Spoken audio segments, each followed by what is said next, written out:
Hello, everyone, and welcome to another episode of the Inside the Arena podcast. I'd just like to have my guests properly introduce themselves so we can familiarize ourselves with who she is and get a sense of the conversation we're going to be having today.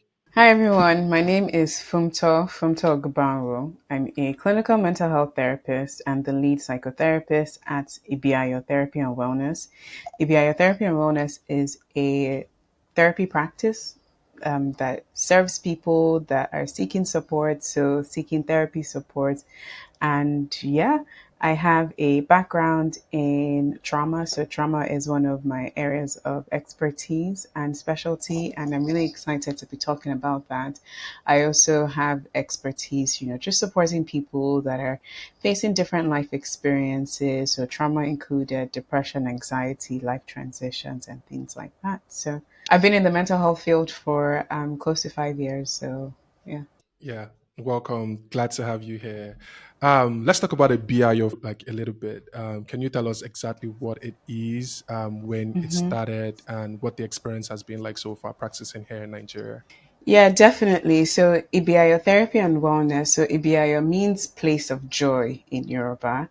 And I believe that the name really captures what I wanted my practice to be. So Ibiayo launched in October of 2021. So we're two this year, or we turn to this year. And we're a private practice that just offers people quality therapy services. Like I said, I launched Ibiayo in 2021, and it had always been a long time professional goal of mine to own my own practice and just, to be able to provide people with services. I thought it was going to be something that I would do eventually, like an eventual goal, maybe like, I don't know, 10, 15 years later. However, eventually rolled around sooner than I expected. But I'm so glad. I don't know what else I would be doing.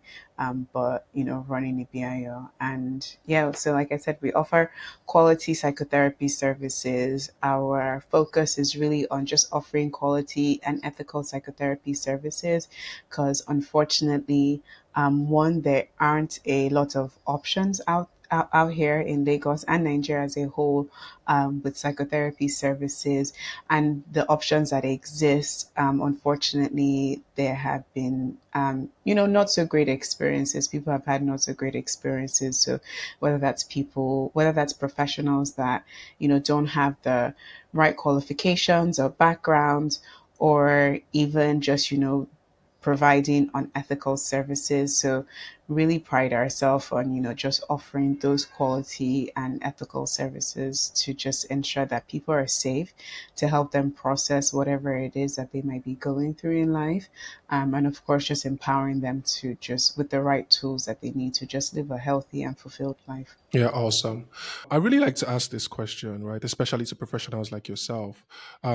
There's a huge unbalance in the mental health space where we have fewer professionals for a population of about 200 million people. Guess the data is Yeah. out there for everyone to see. Um, how do you think we can bridge that gap? Education is the first thing that comes to mind, right? So, education on different levels. So, educating people about a career in mental health, or in the field of psychology, but then also having the right educational capabilities to train people to become professionals, right? So I think when there's a lot of like misconceptions around, what a career in psychology can look like, a lot of people, Hmm. I remember was when I was still in university, and I would come home and tell people that, oh, I'm studying psychology. Like, a lot of the reactions was like, what are you going to do with that? Like, are you going to end up in HR? Things like that. So at the time, then there wasn't really a space to envision what a career in psychology could look like, right? Like practicing. But I hope that now that there are more professionals that are, on the forefront, that are showing that, okay, it is possible to have a career in psychology, that this just inspires more people to want to get a career in psychology and to be educated, right? So that's one angle of education.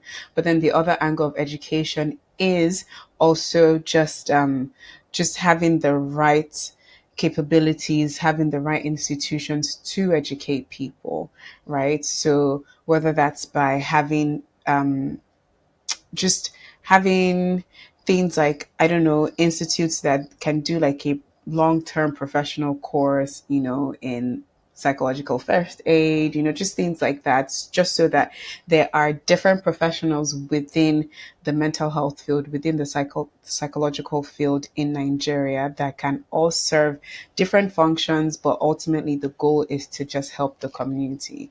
So I think that's what that's what can be done. Yeah, yeah. I think I also believe that integrating mental health services like support groups and the rest into like our primary healthcare system also, I think that would actually go a long way because it's research backed and it has worked over the years. So I don't see any reason why we can't implement such things into our current situation. I think it's also important to use the things that we have available. So, like you said, just integrating those support groups into our primary health centers, right? But then also using the available things within our communities, right? So, if there are places that we know that people go to for refuge, people go to for safety, right? It's about like training people there to be able to, they might not become full-fledged mental health professionals, but then they would be able to do things like psychological first aid. They would be able to, know what signs to look out for, and when to refer out. I'm reminded of a particular psychiatrist in, I believe it's in Zimbabwe, that started this thing called the Friendship Bench. And basically, what he Hmm. did was in his village, he trained grandmothers. He found that grandmothers were a source of safety in the community. So he trained grandmothers to be able to distribute psychological first aid, to be able to be like psychological first aid responders, and just to be able to offer like on a lower level, like just mental health support. And so they have the benches in different parts of the villages where people just know that, okay, they're going to meet with somebody that is trained, that can hear them, offer some form of like immediate relief to whatever disturbances they may be having or dysregulation they may be having. But then these grandmothers are also they work hand in hand with like the primary health center, so they know when to refer out. They know when, okay, this person may need higher level of care.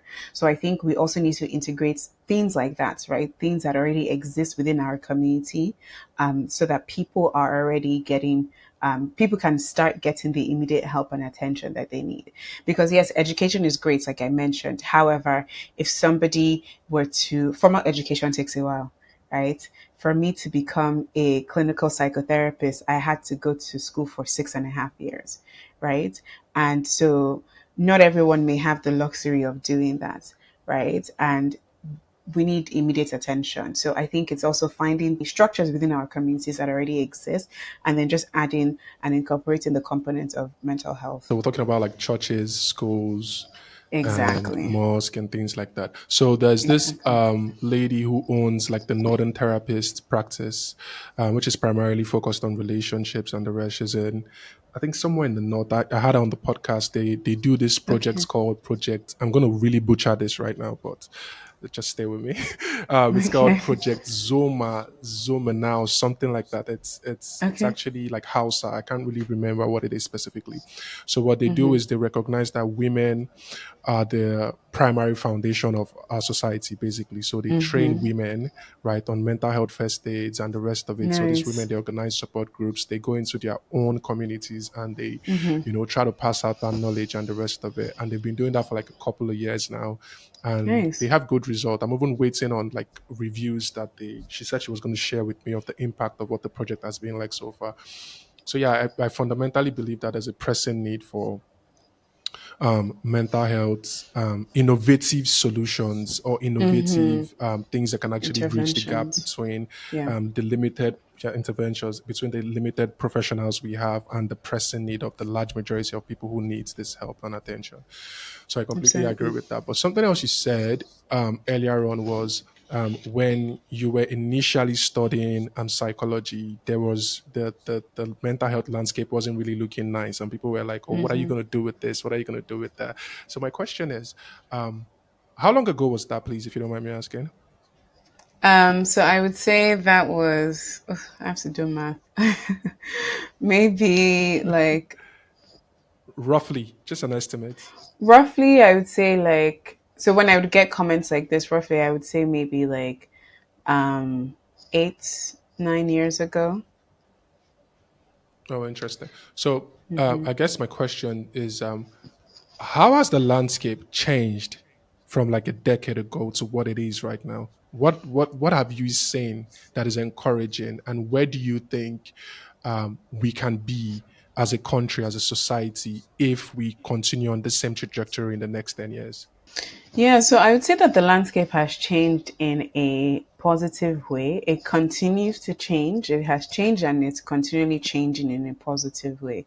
Positive in that there is a stronger awareness of therapy and, just stronger awareness of the importance of mental health, right? So it's not unheard of for someone to say, oh, you might need therapy, right? Or somebody may have heard about, just like the concept of mental health, right? Whereas like a decade ago, if the concept of mental health came up, it was the stereotypical comments around like, oh, what are you going to do? Or even the derogatory comments around, the Federal Neuropsychiatric Hospital, that is commonly dubbed as like Yaba left, right? And so it's like derogatory comments like that, like, you want to work with like what people would call mad people, right? And I'm not going to lie, there are still comments like that, right? Like even now, I still have to do a lot of education when I tell people that, oh, I'm a therapist and I work in mental health. There's still comments like that, but more and more, it's like people are there's an awareness, right? And I would say that like a big part of that awareness, honestly, is thanks to social media. And social media, as we know, has it has its pros and it has its cons, right? So while people are more aware of therapy, there is also just like a stereotype around therapy. But then also like people just don't even know what to expect from therapy. So the landscape is changing in that, like, seeking professional mental health assistance is something that is not unheard of. People may still have reactions to it, but I would say that, like, in conversation in like a group, for example, right? If somebody were to bring up like seeking mental health assistance or mental health, seeking help from a mental health provider, while there might still be reactions based on, myths and stereotypes, it's not like a taboo thing, or it's not like Hmm. a, oh, do we even have providers, right? Yeah, So yeah. I would say that that's how it's changed. Yeah, I think where we can be 10 years from now is that there's even more awareness. Also, like, myths are being dispelled, right? So for example, there's more integration in some of those like core pillars of the communities that we discussed earlier. So in our primary health centers, in our hospitals, in our churches, in our mosques, in our schools,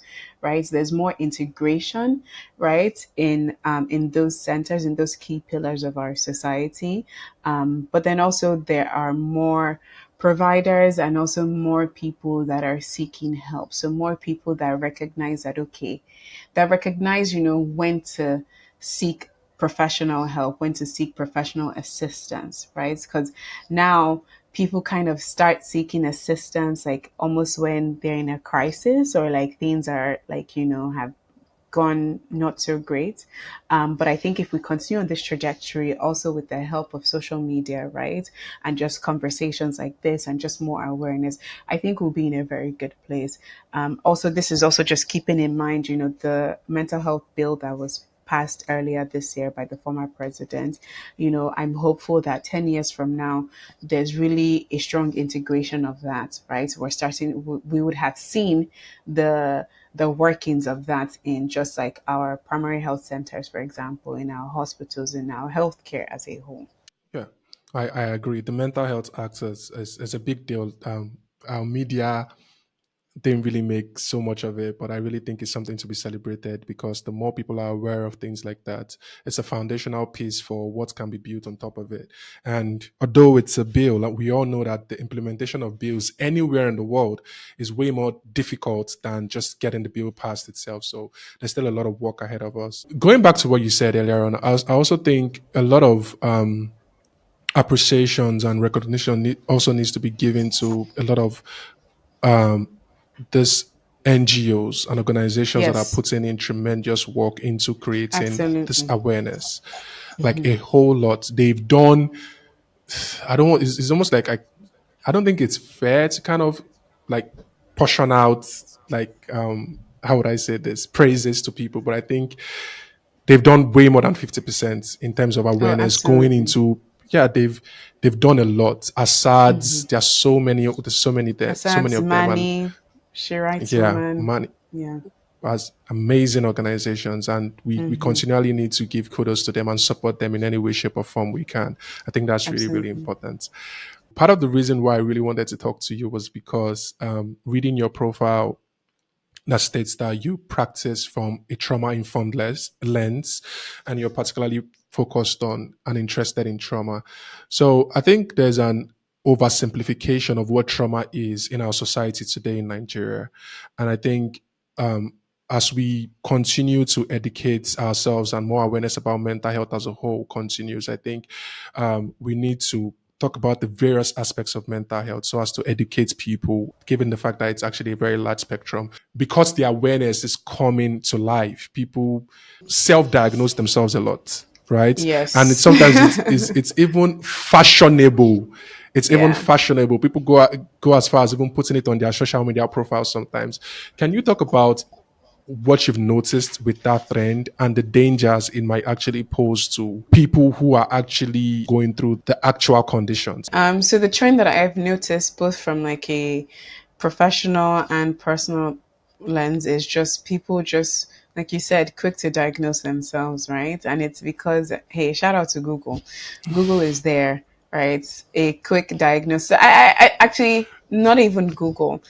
The what I've noticed even more is TikTok, especially TikTok, right? Because like there's a whole lot of information on TikTok, like so much information on TikTok. And I've noticed the trend of like people going to TikTok to just almost as like a reference point. You know how like previously we would go to Wikipedia to learn Mm-hmm. about something, right? Yeah. To get some more information. It's now TikTok, right? So somebody might be going through a breakup. They're gonna go look it up on TikTok, right? And the Mm-hmm. thing is that like TikTok is so unfiltered.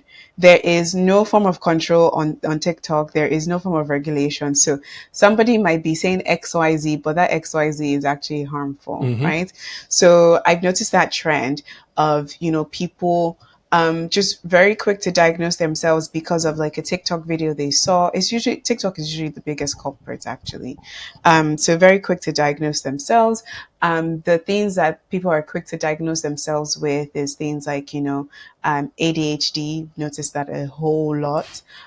Also noticed, people throwing around the word trauma. And then also, this is a big one, attachment styles, right? And then saying, like, oh, I have like attachment issues and things like that. And um, when I asked, like, apparently there was something trending on Twitter a while ago about like the different attachment styles. I'm not active on Twitter, so I didn't know this. And it's like, okay, people are getting information, which is great. It's great that this information is out there.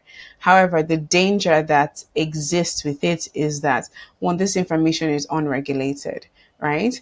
And then also when it comes to people that are actually experiencing some of these mental health difficulties, people that have these lived experiences, it can be minimizing their lived experiences. It can be minimizing, just what their daily experiences are like, Mm-hmm. right? Because somebody may say that, oh, if you do XYZ, then it may mean you have ADHD or you have ADHD, right? But then to the person that actually has a diagnosis of ADHD, it's like, I had to go through this battery of testing, right, to Mm-hmm. get this diagnosing. I had to do this rigorous diagnostic process. I may be on medication. And then to just oversimplify it to a 30-second video, it's almost like a slap in the face almost, right? And like it's we might even be missing people that actually meet this diagnosis, meet this criteria, right? They might be falling under the radar because we're seeing an influx of people coming into seeking, mental health services because they've seen a TikTok video that says, "Oh, you have ADHD," right? Whereas the person that may actually have ADHD, maybe they've not seen that video, so they don't even know, right? So it's both like empowering and also dangerous at the same time. Yeah, I completely agree. So I had this conversation with Jimmy, the founder and CEO of the Human Aspect. Jimmy is a Norwegian guy who had mental health episodes in the past, or challenges, or just basic Okay. life challenges, and who have overcame it. And I asked him a question: "Is like, why do you choose to interview people or talk to people at the like who have actually found ways to deal with this or overcame it?" And he talked about the fact that when people are in the thick of things, sometimes and they've not processed what it is and they've not gotten help and they are not in the process of getting better, sometimes there's danger in it in putting people like that in front of the camera, because it's almost like they start propagating their coping mechanism as a proper solution, right, Mm, to other mm, mm. people. And I've always, I've said this ad nauseum. People are going to be like, they're going to roll their eyes when I say this. And I say it's the same thing with TikTok. I said social media have become a ground for people to really propagate their coping mechanism, right? So, and there's this thing about our normal inclination as humans, right? When you see someone suffering, when you see a child crying, you stop and want to find out what's going on. So when you see people, going on an emotional outburst on TikTok, crying because of this, that, maybe heartbreak or depression or anxiety or whatever the case is, right? We are drawn into it. And sometimes your subconscious might actually capture some of these things. And it might be acting out in your life without you even realizing that it's some of the informations you've gotten that is primarily making some of the decisions you're making in your life moving forward. So that's the danger of social media that people need to be aware of, especially when it comes to mental health, which is health, right? If we're to put it quite frankly, it is health. Because I think so many times we say mental health, and the mental aspects of it kind of takes away from the power of what health is, right? It's just like you're not just going to pick up any Right. medication and put it in your body. You're not just going to eat anything. So it's the same thing with mental health. You shouldn't just, take in everything that comes in. So, it's a constant struggle and battle, and we all need to be aware of Yeah. these things to just maybe have that as a like an antivirus or something that like the more you are, Yeah. your antivirus might not actually kill every single virus that comes into your body, but at least it helps you fight it a little bit. So Right. coming down to just asking a professional who practices from this particular trauma informed lens is, what exactly is trauma? So, trauma is a response to an emotionally distressing event. Mm-hmm. That is what trauma is, right? So, that might seem vague or it might not seem very like on the nose, Mm-hmm. but it's that's like one of the best ways to think about trauma because, like you said, trauma is on a spectrum and there are different factors that impact how what somebody may view as a traumatic event or what may be a traumatic event to a person Mm-hmm. versus what is not a traumatic event to another person. So trauma is, in addition to trauma being a response to an emotionally distressing event, that response there is how our body processes said emotionally distressing event, Mm-hmm. right? So somebody may experience a situation that is person A, right, may experience a situation that is traumatic, right, and their body encodes it and processes it in a very difficult way. But then person B may experience the same event, right? And they may not have the same, it may not have the same impact that it did on person A than that it does on person B, right? And so there are different factors that go into how trauma is processed and how, like, our body encodes it, right? And so at the core of it, though, trauma is a response to an emotionally distressing event.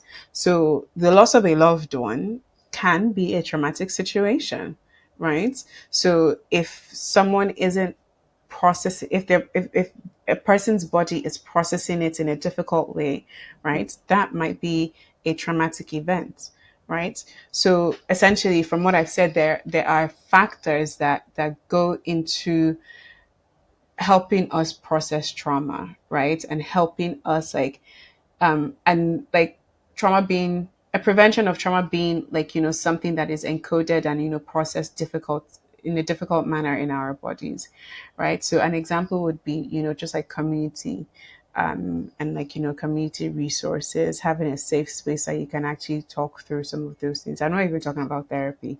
I'm saying just like, having people around you that you can really process what you're going through, right? And then, of course, we would get into therapy as an option. But where trauma really moves from being like where it really graduates into becoming like a traumatic event that leaves a lasting impact on us is how it's processed, especially if it's processed in like aloneness, right? Meaning that like the person is alone, right? No support, no resources, nothing. Then there's a strong likelihood of it having like a strong impact on the person. So, does that definition help? I think it helps a lot. What would you say is the impact of trauma on a person's brain and their body? Yeah. So trauma definitely plays a big impact on our brain and our body. So with our brain to start with, right? Our perception system is altered. So if we go back to the definition that I gave of trauma being an emotional a response to an emotional distressing event, I mentioned that, this response is essentially how our body, which includes our brain, processes, said emotionally distressing events. So there's been a lot of research that's been done on soldiers. So soldiers that have been in combat and, at war, and the research showed that there's a particular part of the brain, the hippocampus, which is in charge of just forming new memories. That there is a significant impact to that part of the brain that it actually shrinks, right? Hmm. So research has shown that in soldiers, yeah, research has shown that in soldiers, but then also just from other parts of the brain as well. So our threat perception system. So there's a part of our brain called the amygdala, and this is essentially what some people might call like the emotional part of the brain. So it's what encodes the different stimuli and information in our environment, and it's kind of just like processing our emotions. That part of the brain is actually impacted. So sometimes it might be enlarged to a degree, so meaning that like what person A may view as a non-threatful situation, if person B has experienced trauma, right, their amygdala may then see it as a threatful situation, right? And so this is where the trauma responses may kick in. So fight, flight, freeze, and fawn. And I can get into that later. So trauma impacts our threat perception system.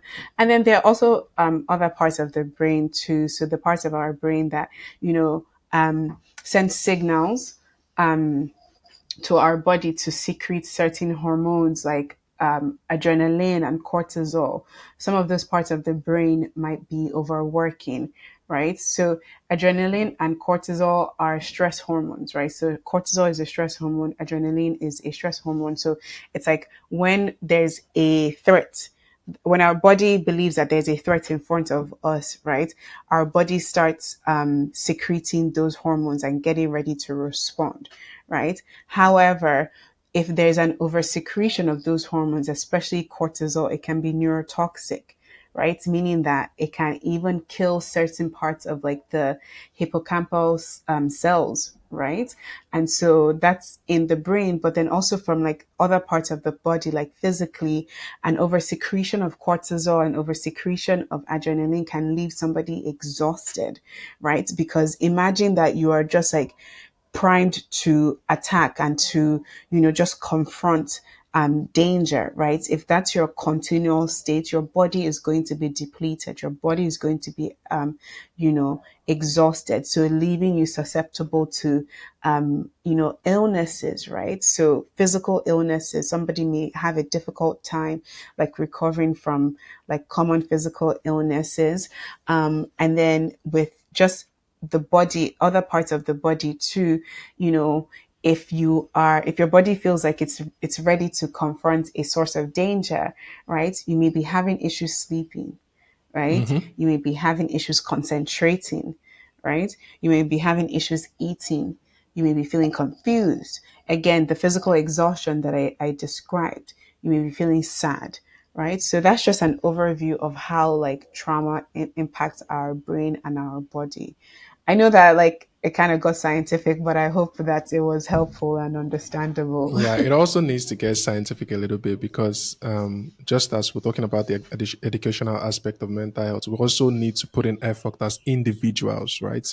We shouldn't just always be interested in getting the watered down version of things, right? It is incumbent upon us also to Mm, find ways to constantly improve ourselves. So I think if someone is listening, for example, and maybe having a hard time understanding some of the things you just said, like a quick Google search, right? Maybe like taking things one step further, it should be encouraged, and I would encourage listeners to also do that. It's good to get watered down version, but at the same time you can always get better. You also just described some of these symptoms, right, that individuals may be feeling. So what would you encourage individuals who are actually experiencing this type of symptoms to do next? Like, what would you say should be their next move, mhm. their immediate next move when they kind of like notice these types of symptoms? So I would say that, these symptoms sometimes they may come like right after being exposed to like the trauma, right after being exposed to like an emotionally distressing event. And sometimes they may come like months later, or they may come in like waves, right? So like just imagine like little droplets just coming, right? So it might not just be like a whole truckload of just the symptoms and an inability to function. But if you've been exposed to an emotionally distressing event, right? Or if you feel like you've just experienced a lot of difficulty, right? And you feel like you're experiencing some of these symptoms, I would say that the first step would be to seek help. And what I mean by help is like, I don't even mean professional help just yet, right? Because we've already spoken about like just the limited access to professional help in Nigeria. I would say seek help within your community. So whether that's like talking to a trusted loved one. I know that we have something that I've noticed and also just, I mean, is my lived experience as just being in Nigeria is as a culture, we have difficulty with vulnerability, right? So just seeking help from a trusted loved one if you have that, right? So whether that's a family member, a person in school if you're in school, but just somebody within your community, and just like talking to them, right? Of course we don't want to just unburden and everything, but just letting them know that, hey, I really just need to talk to somebody. Like I'm having a difficult time. Like, can I talk to you?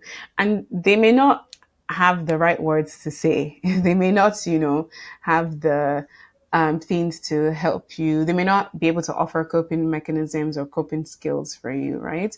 But um, just talking to somebody, getting it out, it really does something, right? Because then it's like it's no longer just exists in your head, but it's actually out in the open. And hopefully it's somebody that is validating so they can validate that, your experiences are are real, right? So you know how you just shared, Tony, that you sometimes describe the loss of your mom as traumatic, and then you know you're wondering if it actually is traumatic. If you had somebody that you trust and is safe for you, they might be able to validate and say that, okay, no, that is actually a difficult situation to go through, so it is a traumatic event, and then that might make you feel better, like, okay, you know what, I'm not just making this up, I'm not just overreacting, right?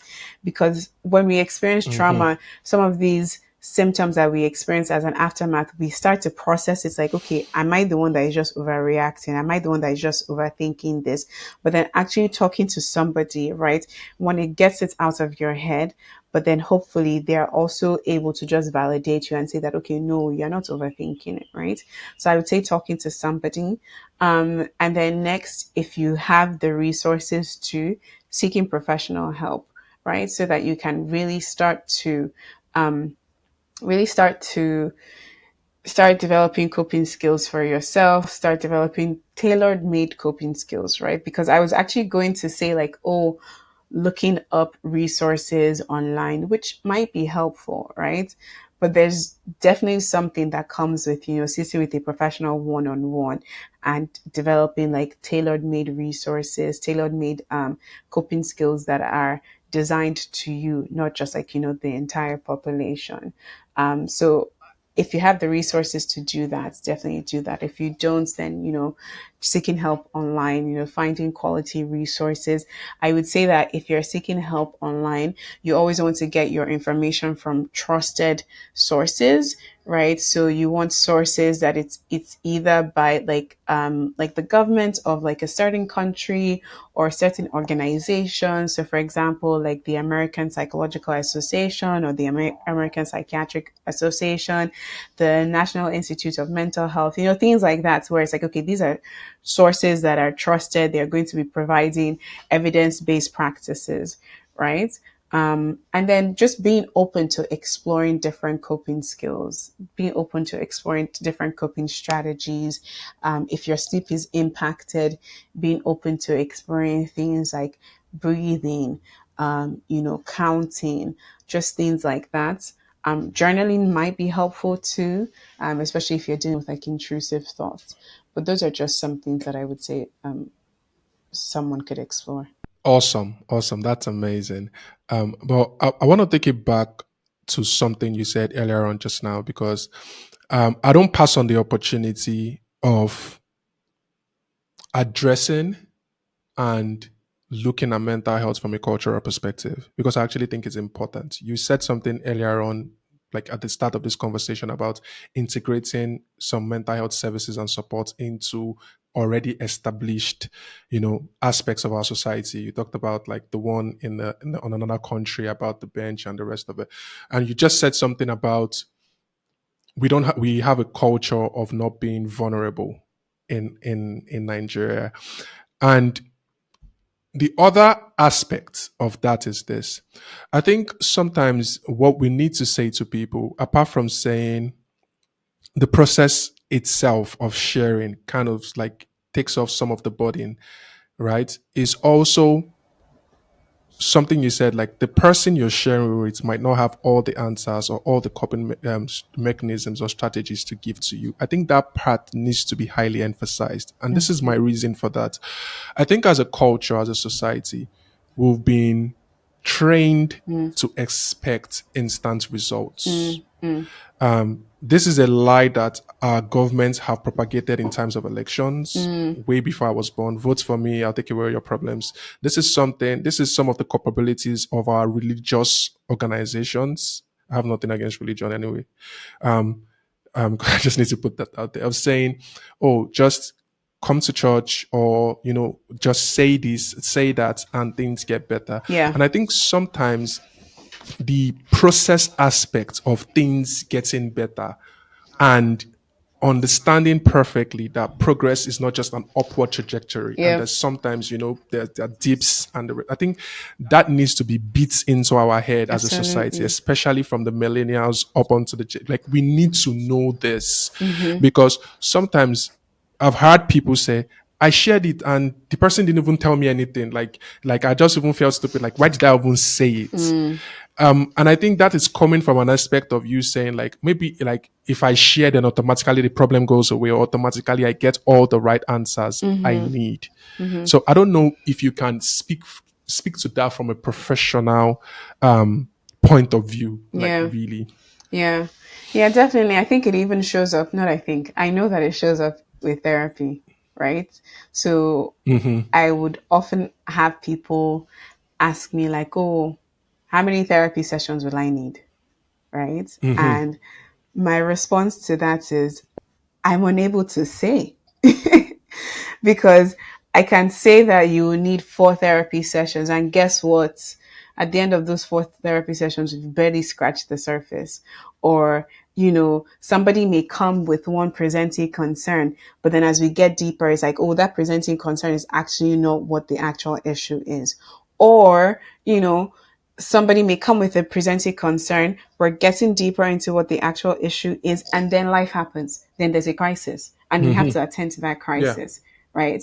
So I'm usually unable to say that, oh, you need XYZ amounts of sessions, right? And I think it goes back to what you said, because it's like, okay, we want to know, like, there's an instant gratification that we want, right? So I think, as somebody that is giving the support and as somebody that is also receiving the support, there are things that we can do. As someone that is giving the support, don't feel pressured to have the perfect answer for someone, right? Because, or the perfect response for someone. It's very easy. One of the best ways to actually know how to support someone is to ask them, how do you want me to Okay. support you? Right? So if, let's imagine, Tony, you came to me and you were like, "Oh, Funmto, can I talk to you?" Right? I might say sure, and depending on the level of relationship, I might ask, like, "Okay, how do you want me to support you with this? How do you want me to support you in this?" And you might say, "Oh, I just need you to listen to me." Right? And guess what? I might listen to you vent, I might listen to you rant, and at the end of the day, you might feel better, and I've supported you, right? Versus if you were to just come and, vent and rant, and then in the process, I'm like interjecting. I'm like, oh no, now don't look at it that way. That person didn't mean that. That might make you even more upset or more dysregulated, right? Because it's like, that's not what I wanted to hear, right? And even if, like, a counter perspective may come, it may not be in the thick of, trying to get something off your chest. So as somebody Mm-hmm. that is giving the support, don't feel pressured to have the right answers. Don't feel like you can't ask the person how you want them to be, how they want you to support them. Please ask. Right? The more instructions, the better.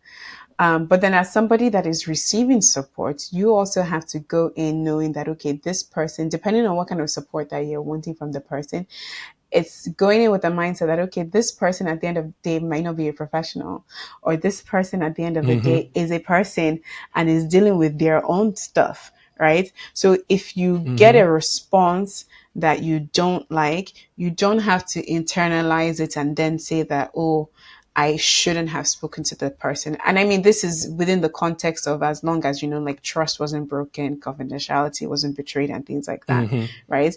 But Mm-hmm. if you get a response whereby you didn't get the response that you wanted, that doesn't then have to serve as like a signal that, okay, you know what, I'm just not going to speak to anyone. It could just mean that, okay, maybe that wasn't the right person to speak to, right? Or maybe that, this person responded to me in the way that they know how to, right? And so next time that Mm-hmm. I talk to this person, I'm going to be more specific, about how I Mm-hmm. want them to support me, how I want them to respond to me. So I think Mm-hmm. we just, as a society, as a culture, we have to know that, like, there isn't, instant gratification never really gets us anywhere. And this isn't even just like limited to Nigerian society or culture, right? We live in a world now that if I want to know something, I can know it. I have my phone, right?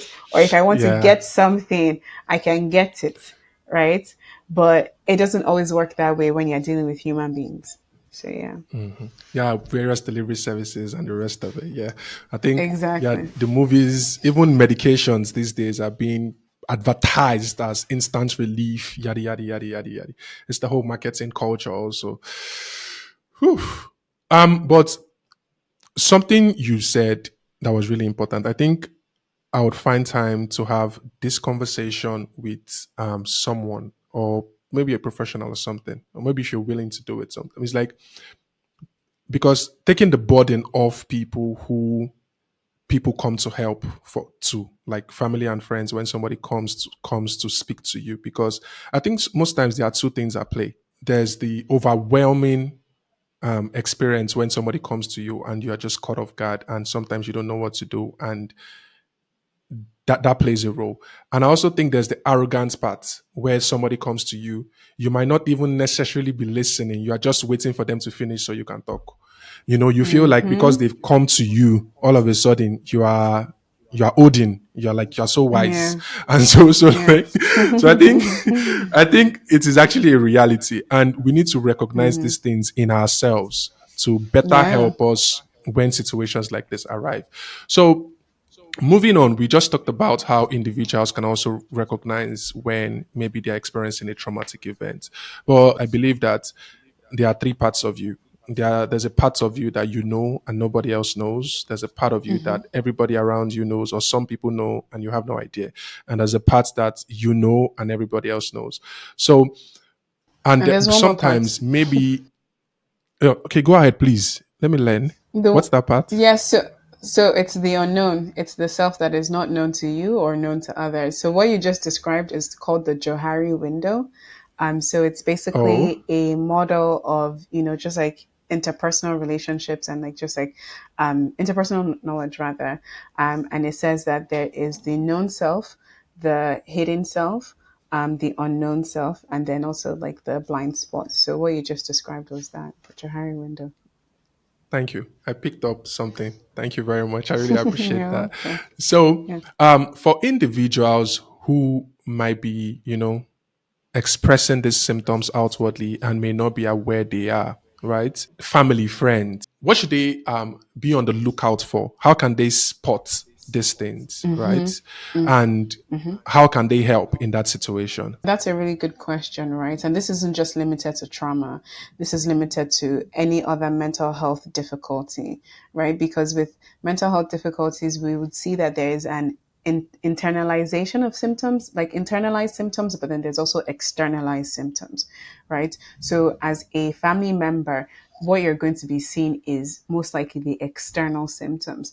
So if you know somebody that has just experienced a traumatic situation, right? So an emotionally distressing situation.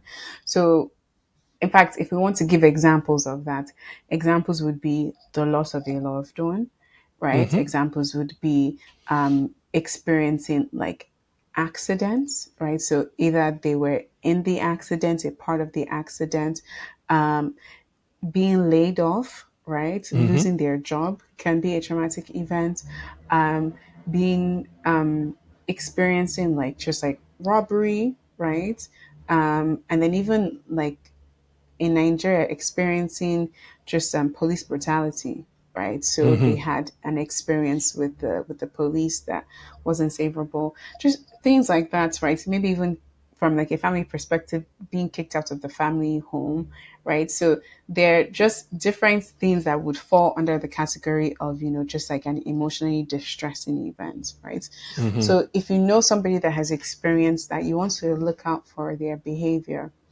Are you noticing that like in conversations they're having a hard time keeping up with what is being said? So maybe they're spacing out, maybe they're having difficulty concentrating, they're having difficulty following along in the conversation, maybe they've become more forgetful, right? If we go back to, the brain aspect, the region of the brain that I said is impacted with trauma, the hippocampus, that part of the brain is in charge of memory formation. So maybe they're more forgetful or they've forgotten information, right? That can be a telltale sign.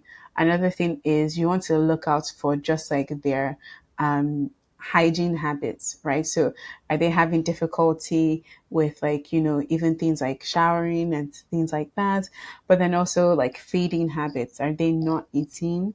Or are they eating more, right? Is there a change to, like, just like their feeding habits?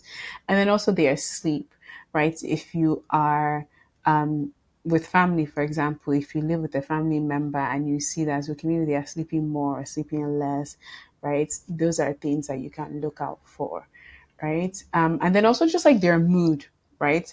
So if you notice that they are more emotional, right? Having more emotional reactions, having they're sad, even they're sad more than usual, or even things like they're more irritable. They're more Hmm. irritable or they're angry, right? I think Yeah. those two, right? They usually fall under the radar, especially in men, right? Because we kind of like accept those as, like, acceptable Aggression. emotions. Exactly. Right? Acceptable emotions from men. So if you're noticing that, if you're noticing that there's a change in that, this might be a time to, just like intervene. And intervening can be like, just walking up to them and saying that, hey, I've noticed that, there have been changes in your mood, or like you just like your thought process or your behavior. Like, what's going on? How can I support you? Right. And then support can maybe look like, like we've spoken about, listening to them, and then also taking things a step further. If you recognize that, okay, this has had such a significant impact on them, then it might be like, okay, offering resources to them, so professional help, right? So either it's like, okay, you know of a therapist, or you've done your research of like therapists that are available, and you've just like looked it up and you've presented them the options with that. So yeah. Yeah, thank you very much. I think that's very, very important and very detailed, actually. I really, really appreciate you. So moving forward, right, we've talked about what trauma is, recognizing it, and how to intervene and the rest of it. Um, can you explain what trauma informed care is and why it is Yeah. essential? Trauma informed care, a great way to look at trauma informed care is to, when you're providing healthcare services to somebody, right? You're usually asking the question like, "Oh, what's wrong with you?" Right? Trauma informed care rephrases that question to, "What happened to you?" Right? So it's recognizing that if somebody is exhibiting certain behaviors, right, it might be as a result of something that has happened to them, right? So one of the things that I spoke about with, just like the impact of trauma in our brain and in our body, was just like the different regions of our brain that is impacted. But then also what tends to happen is, because our body and our brain is primed with, like, just keeping us safe, there might be behaviors that come up as a result of that. So avoidance of like certain triggers, right, might be a behavior, or even just like having things that we might call maladaptive coping strategies, right? So those are strategies that are supposed to keep you safe and supposed to be helpful, but they're maladaptive, right? So we're not just, with trauma informed care, I'm not just going to look at those maladaptive coping strategies and say that, oh, okay, now let's work on, changing them.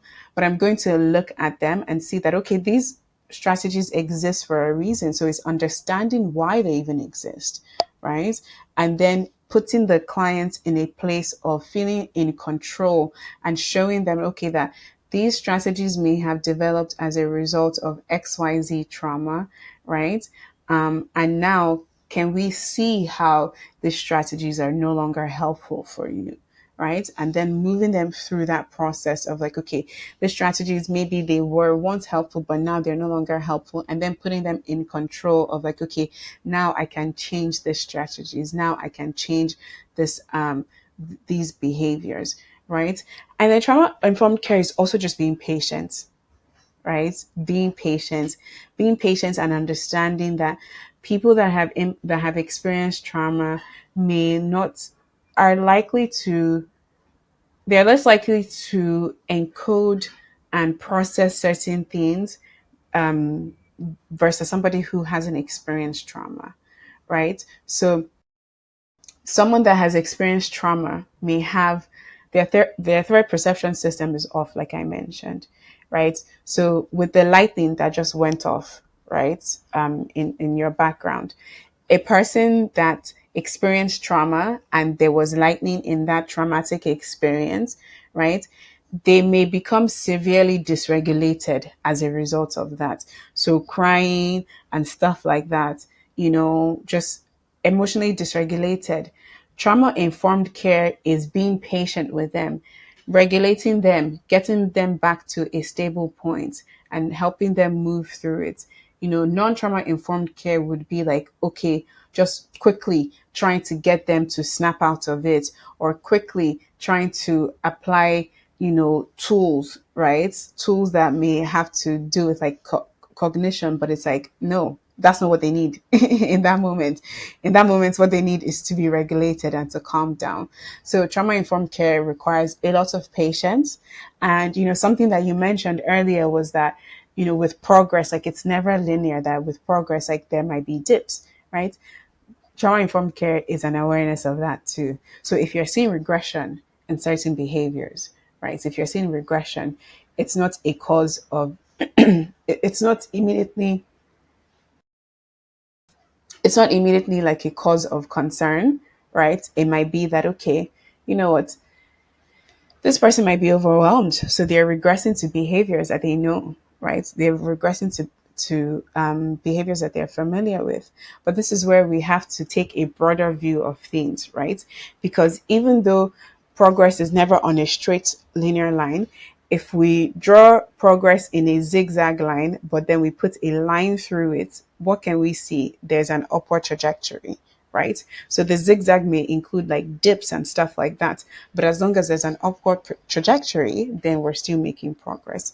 So I would say that those are some of the things that trauma informed care encompasses. Like really just understanding that people that have experienced trauma process things differently, being able to be patient with them as they're processing those things, offering them appropriate coping strategies, and really just putting the clients in that place of control where they're not, they don't feel like they don't have a sense of control over their reactions, over their bodies, and just helping them see that, okay, you do have control, right? So I would say that's what trauma informed care looks like. Yeah, thank you very much. As always, that was very detailed and well informed.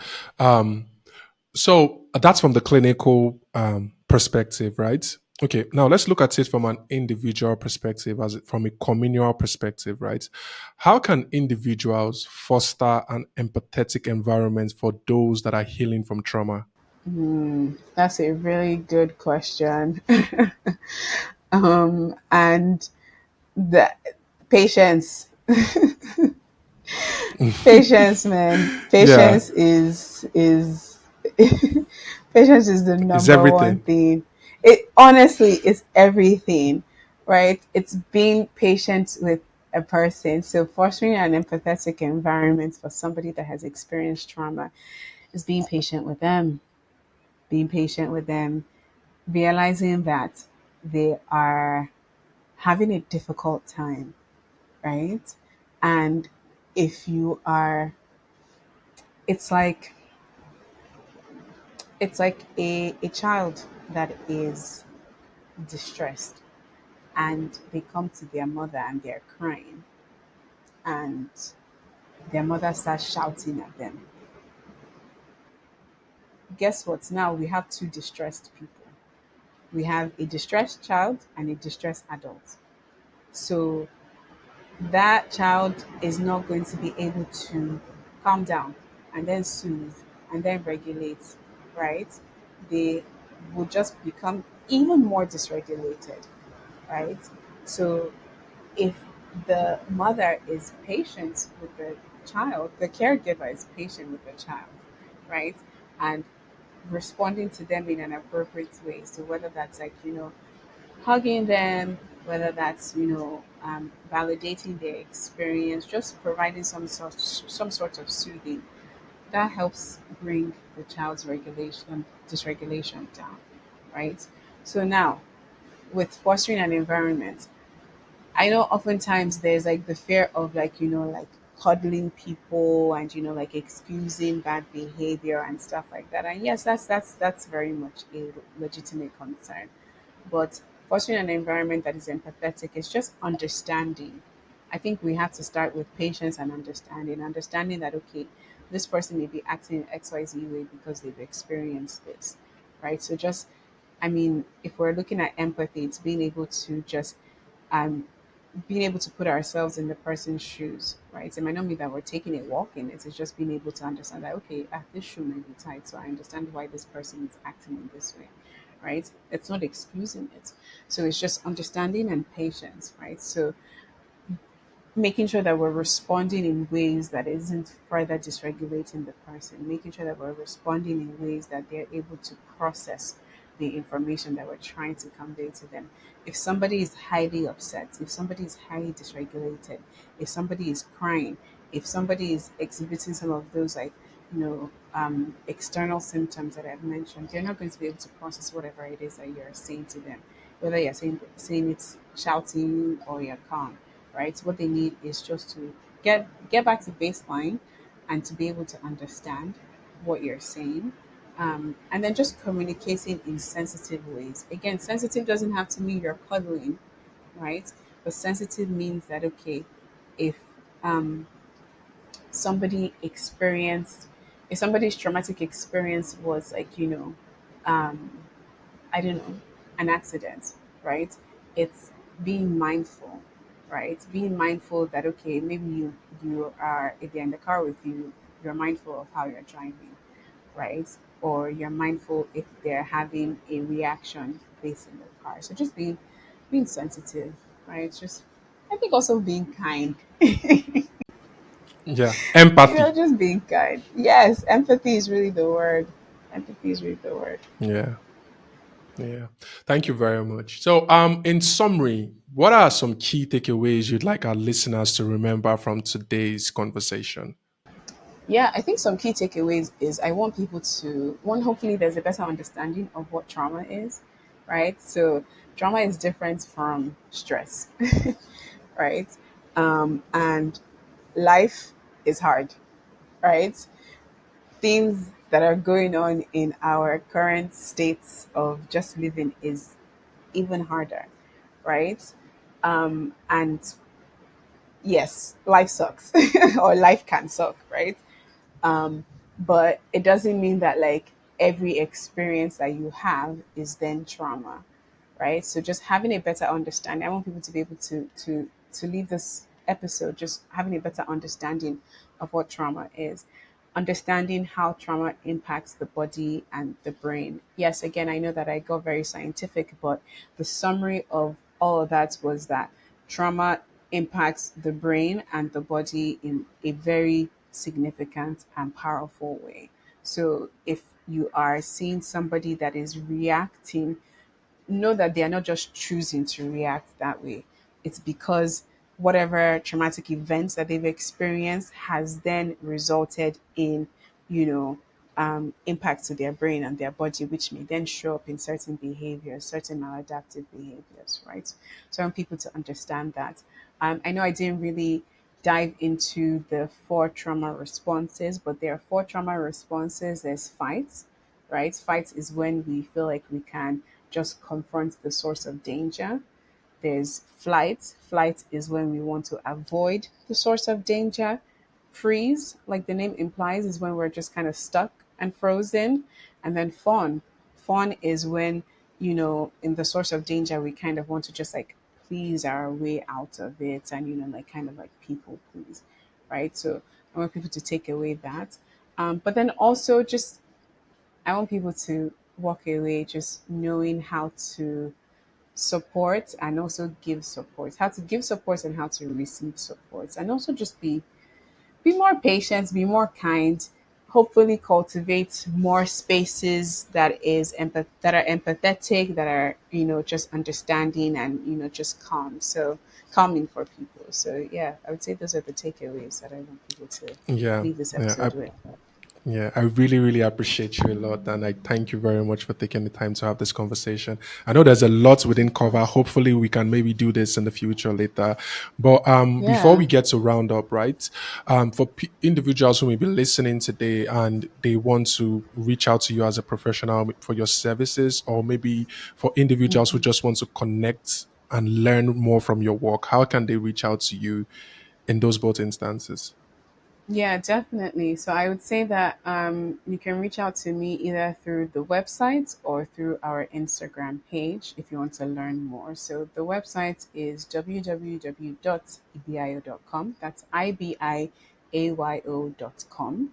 And our Instagram is IBII.AYO, IBIO. And that would be a great way to connect with me, to just learn more. One of the things that we offer at BIO is we offer a free 15-minute consultation, and the consultation is essentially just for you to learn more about the therapy process, for you to get a feel of what therapy would look like, for you to be able to connect with your potential clinician. Because I believe that your first interaction with your therapist or, your mental health professional shouldn't be paid for, right? Because what if you pay and then you realize that I don't connect well with this person, right?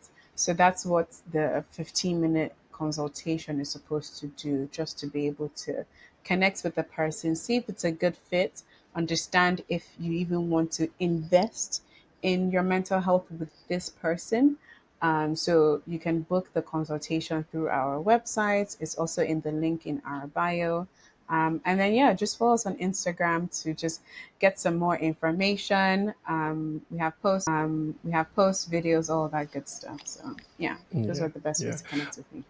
Yeah, thank you very much. I'll put all of those links in the description and also on the screen for everyone watching or listening so they can easily find it. Awesome. I really, really appreciate you a lot. But yeah, are there any projects or events relating to mental health awareness that you'd like to share that you're personally working on or you would want people to connect with? So we Right now, we're currently running a workshop. It's a 5 week long virtual workshop. It is a closed workshop, so people can't join any longer. So it's a workshop that is on anxiety. But in the new year, we're going to have more workshops, right? Because we've spoken about just like the gaps that exist in just mental health treatment, mental health services in Nigeria. So at EBIO, community care is really important to us. So we really want to be able to offer resources to people to access. So in the future, we will have more workshops on particular topics. Some will be paid, some will be free. So people can definitely be on the lookout for those. So you can just follow us on Instagram to get more updates. So the workshop right now is on anxiety. It's a 5 week long virtual workshop. And like I said, it's a closed group, so you can't join any longer, but we'll have future variations of it. So just follow us on Instagram to be informed about that. Yeah, thank you very much. I really, really appreciate you a lot, like a Of lot. course. And I'll keep reaching out and hopefully we can, like I said, maybe do this some other time. So yeah,